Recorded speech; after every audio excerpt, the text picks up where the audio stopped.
cervicovaginal prolapse. Okay, so first we'll start this. So what is hydroamnios? Hydroamnios means this is a dropsical fetal membrane dropsical condition where the amniotic membrane gets abnormal accumulation of amniotic fluid. The entire sac is filled with a much amount of amniotic fluid. So if you can see, first thing is this is the rarest gestational accident. I mean, if you consider entire dropsy of fetal membrane, that includes hydroallantois and hydroamnios. So both together are very rare. I mean, there are very few chances that animal you may see an animal with this fetal dropsy. But out of these two, hydroamnios is very rare. If you see the entire scenario, published paper and everything, so only you will get 2 or 3 reports of hydroamnios. Okay, so it's very rare. And then, as you know, hydroamnios means amniotic fluid will be abnormal accumulation of amniotic fluid will be there. And if you see the what is the consistency of this particular amniotic fluid, the consistency is syrupy, thick, viscous. Okay, so the accumulated fluid will be having the same viscous and syrupy consistency. Okay, and if you see the normal versus abnormal, so normal is near about 4 to 8 liters, near about. Okay, exact is 3.8 to 7.6, but you can say on an average 6 liter or so. But if you see the hydroamnios case, where you can get more than 140 liters, 114, sorry, 114 liters of amniotic fluid. So try to understand, if you see the higher limit, 8 liter versus 114 liters, so it is a huge amount.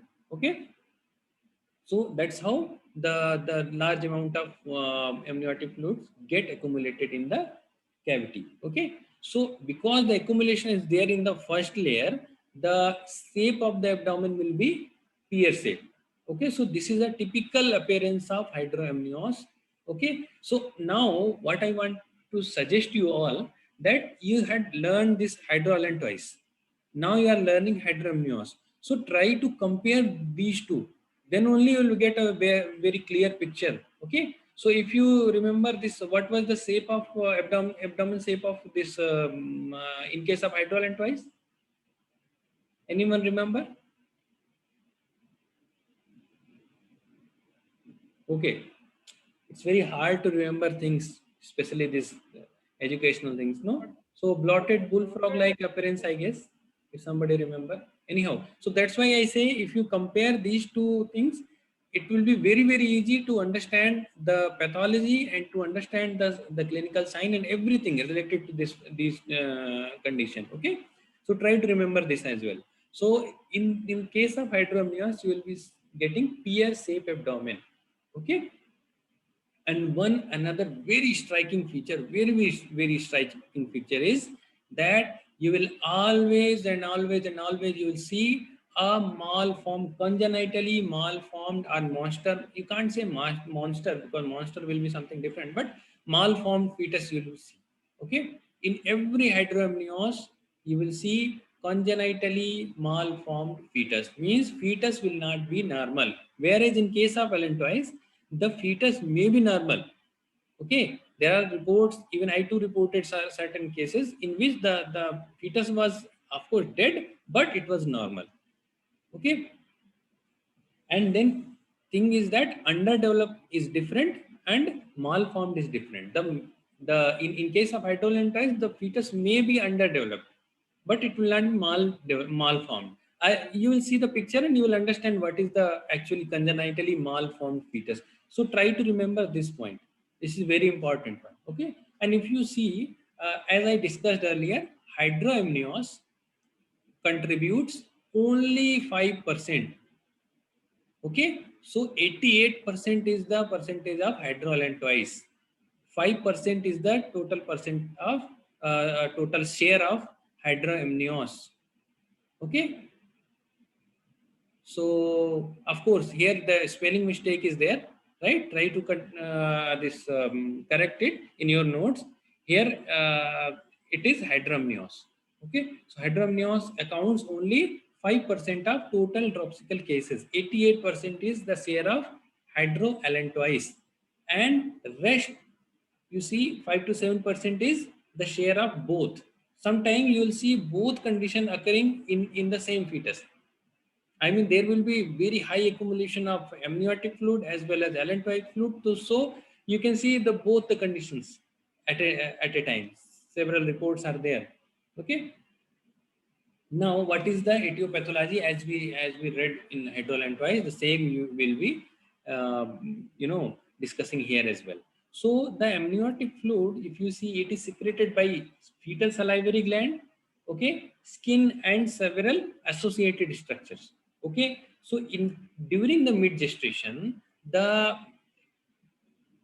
there will be accumulation of this fluid over and over, and then it will be more viscous and syrupy as compared to the normal one. Okay, sometime it is said that a faulty swallowing is responsible. There are several theories.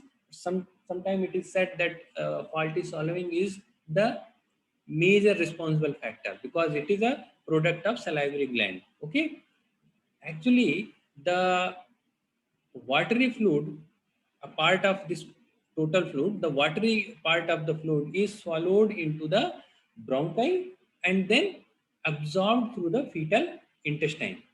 So, because it is produced in salivary gland, so most of the watery part is swallowed through bronchi, especially large bronchi, and then when it reaches fetal intestine, through intestine it is absorbed. So that's how the level of fluid is maintained.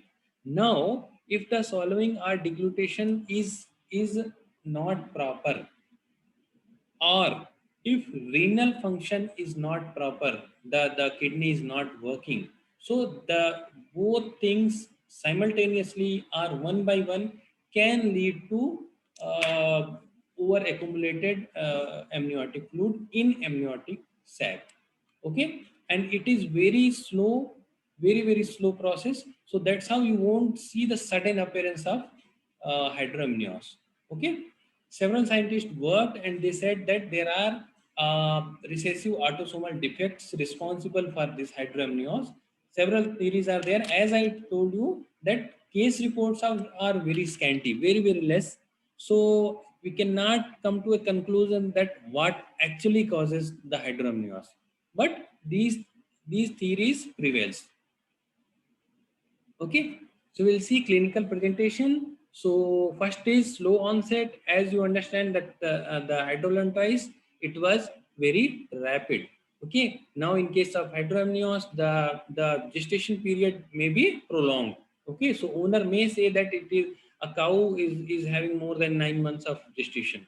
Okay, so now because over accumulation is there, as I told you, the uterus will be enlarged, okay, as in case of hydroallantois, and it will push the rumen, the lungs, heart, everything, every that vital organ will be pushed, and therefore you will see anorexia, tachycardia, you will see dyspnea, you will see, because lungs is pressed, so dyspnea you will see. Okay, sometime if the accumulation is not much, as you see, the lower limit is almost 10 liters, and so if the fluid accumulation is not much, so it will not press any vital organ, and therefore you will not get any such symptom. So certain cases are asymptomatic as well.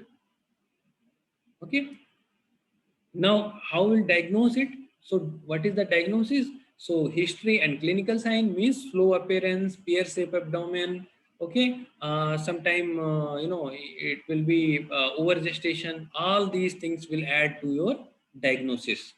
Then again you will go away for per rectal examination. So what you will see, the as in case of in case of hydrolantois, you see the uterus is very I mean much filled. Okay, but here the distension of abdomen or uterus will be there, but it will not be that much, so that it can cause the loss of palpation, loss of this palpable organs. In case of hydrolantois, you cannot touch the placentum or fetus. Okay, but here you can touch the fetus and placentum. Okay, I mean these are palpable. Now the third diagnostic tool is ultrasonographic examination. You will see increased volume of amniotic fluid more than the normal volume. Okay, so in various textbook you will see certain nomenclature, you can say. So you'll see these words associated with your hydroamnios condition. I would suggest you rather you try to learn it rather than understanding, because there is nothing to understand it. Just certain appearances are there and it may appear in your exam. I mean not in this exam or so, but maybe in your JRF or other exams you will see simply they will write bulldog appearance of Dexter cattle is associated with. So you should be in position to understand what is that condition. So first is bulldog appearance in Dexter cattle, then brachygnathtic calves, okay, in which the bone marrow is lacking in Angus cattle, okay, muscle contractures in red Danish. Just you need to remember these things, okay. So these are for your exam point of view, okay. Now okay, so if you want means more information regarding this particular condition, because this is for in PPT mode, we cannot put much information. So you can simply refer this particular case report, and you will see the entire feature. You see, the fetus is malformed. If you see this one, you see both the eyes are not well formed, and then see the jaw, they see the tongue, thickness of tongue, everything, okay. And if you see this particular area, so it, in backside it looks like a pig, okay. From here it looks like a pig. So it's some that's why I told you the condition is always associated with malformed fetus. Malformed fetus is the characteristic feature of this particular condition, and this is how the malformed fetus appears. Okay, you see, look at the consistency. Look the way it is flowing, right? So this is how the thick and syrupy fluid is coming out. And you look at the volume. Look at the volume. The water bag or amniotic sac does not contain this much of fluid. Okay, look at this. A close picture of eye of that particular fetus. You see, this is how the congenitally defective fetus looks like. Okay. So what is the treatment for in both the conditions? Okay. I mean hydrolentois or hydroamnios. So in case of hydrolentois, we had read one allantocentesis technique. Okay, that is good for hydrolentois only. But for both the conditions, we have simple this protocol. We practically follow this protocol. Okay, while I was in Duasu Veterinary College Mathura, we were following this protocol and we got very good result out of it. Okay, so that's how I suggested you also to follow this, and it is reported as well, this protocol. Okay, so why we should go for fluid administration? Fluid administration is very essential. You have to give it for dilation. Okay, once the dilation achieved, now you have to give extensive fluid. Why? First of all, because this much of fluid loss will lead to hypovolumic shock, okay, and then dehydration. So in order to,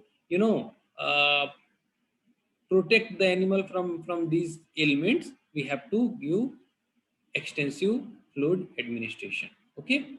And these two, maybe hypovolemic shock or dehydration, because you see, you can make a question that this is not a this is not a blood loss. So how we can say that there will be hypovolemic shock or there will be dehydration? Because If something is causing hypovolemia, means the blood or fluid present in the blood, total blood amount is getting down, okay, reduced, or in case of dehydration also. So what is the relation of this amniotic or allantoic fluid uh, draining with the dehydration or hypovolemia? So because the sudden drainage of this allantoic fluid or amniotic fluid, this much amount of fluid, it may cause splanchnic pooling of blood, okay, some sort of fluid loss.